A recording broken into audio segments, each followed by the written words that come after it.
Hello everyone, welcome back to my channel. My name is Felicia Perez Author. I am the author of a book that I wrote back in September. It is called My Unheard Voice.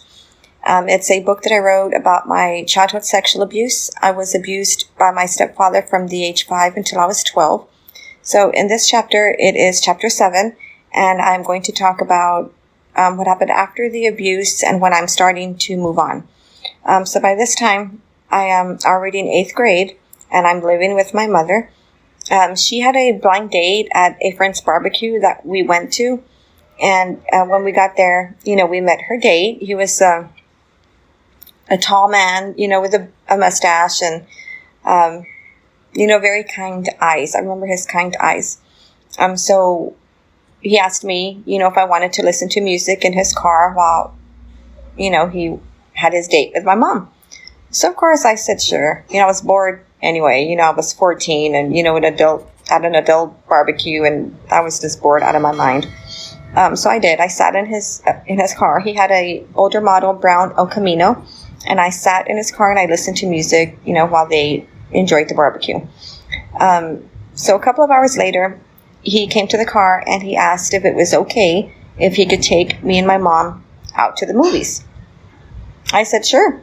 I said, if you're going to buy me popcorn, then yeah, I'm good with it.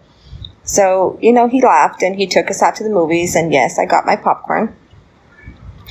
So that day was the first day we met this man. It was the first day of years of me having a second father.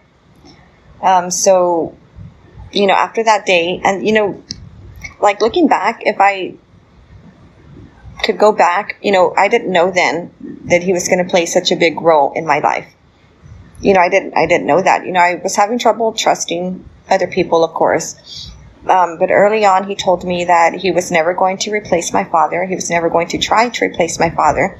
He knew that, of course, I had a father and that my father loved me. And that, he had 3 children from his previous marriage. So over the years, me and his children became, family. And, we never call ourselves, step brothers or step sisters. We're our brothers and sisters. And I love them to death. So my mom and my second dad, they remarried years later.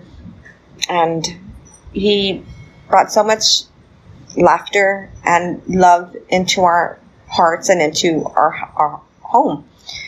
So in the previous video, I was talking about how my abusive stepfather would taunt me and, ridicule me in the home that we were living in. So this is, years later, and we are still living in the same home, with my second father. And it was a totally different experience. And when we lived there before, it was a nightmare for me. That's the home I was raped in, the home I was ridiculed in, the home I was made to feel less than nothing. And this time around, with my second dad, it was different. There was laughter, there was happiness, there was kindness. And I appreciate those times. I do. He became a big part of my life, and I could never repay him enough for everything he did for me.